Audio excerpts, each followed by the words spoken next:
we're finally ready to take our payback. So it's finally storking time, Danimals. Here we go. Here comes the payback. Finally, that works. Okay, welcome back to another DanSquared video, you Danimals. The first weekend of 7-star Mewtwo has came and went, and here at DanSquared, we were laser focused on helping as many trainers on our YouTube and TikTok streams get the win against 7-star Mewtwo. Now that the dust has settled on weekend 1 and we've had some time to catch our breath, we've decided to turn our attention until the DLC drops next week on finding some pretty creative ways to take down 7-star Mewtwo. Shout out to 2 members of the DanSquared Discord for helping us test out this build. Thank you to Lakara Bro, a member of the Danimal High Council, and Enchanted Ori. You two are awesome. A quick disclaimer before we go any further, this video is for entertainment purposes. We don't recommend that anyone uses this build, especially for joining online Terra raids. Just use Mew. But if there are any Stork enjoyers out there, this video is for you. Almost all of our builds that we had prepared before the event ended up failing, so we wanted revenge on Mewtwo. Or some would say, payback. We searched a list of payback users in Scarlet and Violet and came up with a Pokemon we forgot existed. That's right, it's the Open Sky Titan from the single player storyline, but let's get right into this build. Time for the Stork to deliver some wins. Here's our Bombirdier build for taking down 7-star Mewtwo. Bask in its glory. Our build has max attack EVs, max special defense EVs, and we put the final 4 into HP. Our build has max IVs in every stat except for speed. We want to be slower than 7-star Mewtwo. The ability of this build doesn't really matter. None of Bombardier's abilities help us in this raid. The Stork hits for massive damage with payback. It has an underwhelming base power of 50, but it's double to a powerful 100 if the user of the move moves after the target. Bombardier is slower than Mewtwo, so as long as none of the support Mews use Pounce to lower Mewtwo's speed or Thunder Wave to paralyze Mewtwo, we'll always be going second. We use Hone Claws to power up payback, and to get the win against 7-star Mewtwo, we're gonna need to use Hone Claws a whopping 18 times to get our attack to +6 stages 3 separate times during this raid. We use Snarl early to charge Bombardier's Tera Orb while further reducing Mewtwo's special attack. Protect really improves the survivability of this build. We use it on the first turn and whenever Mewtwo clears the debuffs affecting it. This is really useful for Bombardier or any of the other meme Pokemon you're looking to use against 7-star Mewtwo because it gives a turn of safety while your 3 supporting Mews can weaken 7-star Mewtwo. The Stork is Tera Dark to hit for massive terastallize, super effective payback damage. Our build uses the Metronome held item for some extra damage. Metronome increases the power of a move used consecutively by 20% every time, capping at a 100% gain. So that way the first time we use payback, it has a base power of 100. But the 6th time we use it in a row, it has a base power of 200. This ridiculous looking bird that I forgot existed once I was done with the solo storyline does a ton of damage to Mewtwo. But don't just take my word for it. I'm to see the Stork in action, and mission number 1 for these Mews is protect President Stork. So right away, the Stork is gonna actually protect itself, so that way we can get our struggle bugs off, so we don't just get one shot by Ice Beam right away. So there we'll see the boosts for Lucarbros and Oris and Moondan's delightful Mews that will be protecting our beautiful, beautiful Stork. So for any of these like more meme builds, I definitely recommend running the protect on turn 1.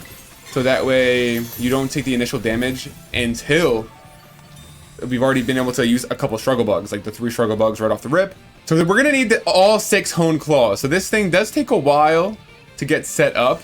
But with payback, with its damage doubling from 50 to 100, it is going to hit for a sizable amount of damage.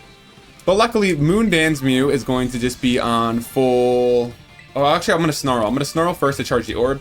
Moondan's Mew is going to be on full just Life Dude control. And we should start to be able to finally honing our claws, because it's going to take a long time to get the claws sharp enough. So once Mewtwo clears its own debuffs, we'll also want to protect. So there we go. Thanks to all those struggle bugs, we're finally not taking much damage from Ice Beam. We want to terastallize as soon as possible though, so it'll start using Aura Sphere instead of Ice Beam. Yeah, the super effective damage is not doing much. Stork Dan's gonna hone its claws. And now with the Metronome held item also, that'll give us some additional damage. The first trial run we did used the Shell Bell. That didn't give it much. Okay, so then we're gonna protect. Thank you for that light screen, excellent. So we're gonna protect because we don't want to get one shot here. And we'll let the struggle bugs do their thing. Lower its special attack again. We'll get back into Hone Clawsing. Again, this is not... We prefer to build with Swords Dance because that's only 3 turns to get set up versus 6. But we'll make it work. Alright, so good. We're not taking much damage. We'll have to see that. At least one of our Mews does have Helping Hand. So that will help increase the damage output as well. There we have the Mud Slaps. So we should... Our survivability... We really like our survivability chances right now. So let's keep on going Hone Claws. 2 more. And then we can finally deal some damage. So that's when it's going to get fun. No, the crit! A crit! Okay. Scary Scary, scary, scary. Okay. Thankfully, the crit didn't knock us out. That would have ended the dang run. Oh. Okay. So we need to get healed up as quick as possible. So we're safe. We're safe. That was scary. The critical hits can just end your run. Hopefully, so surely we won't get critical hit twice in a row. All right, so we're getting just about 3/4 left. We're finally ready to take our payback. So it's finally storking time, animals. Here we go. At long last, here we go. It is storking time. We'll clap for our stork. Give us a big hit. Oh yeah, that's not doing much damage. But this, here we go. Here comes the payback. Finally, that works. Okay. And then with Metronome, it'll get a 20% boost every time. So we will start to be doing even more damage. And then because of the mud slaps and because of the struggle bugs, we really are in good shape for our survivability until it clears our debuffs. The only annoying thing is going to clear when it clears our debuffs, we have to hone our claws 6 more times. So we just can't emphasize enough. Don't bring this into random online terror raids. You definitely need a predetermined group to do this, just like any of these meme ones. Again, a special shout out to definitely inspired this by DK's Bruxish. One Dark Night. Definitely check out that video if you haven't already. It's putting out great builds. So that definitely got the juices flowing of art. If a Bruxish can do it, a Caesar can do it, what else can do it? Why not Bombirdier? So big damage from the Stork. Most of us probably forgot about it once we finished the solo storyline. Okay, so now it's time to hone claws 6 times. Here we go. Does this break? Or no, probably just before the break. Just before the break. Okay, yeah. Got it. All right, so next time we break, and we just keep paybacking. And every time with that metronome, 20% more damage increase. Again, payback is normally a base power of 50, but because our Bombirdier is slower than Mewtwo, it's getting hit by Mewtwo every time for just very small amounts of damage.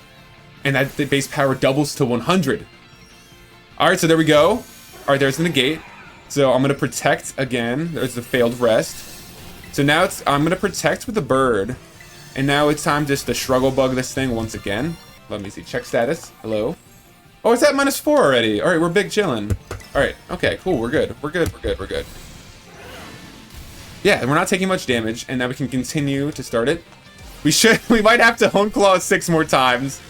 Hopefully we can get enough damage done before that, so we don't have to put you through. Oh, okay, there we go. Time to get back to the nail file. There we go. There's our clap.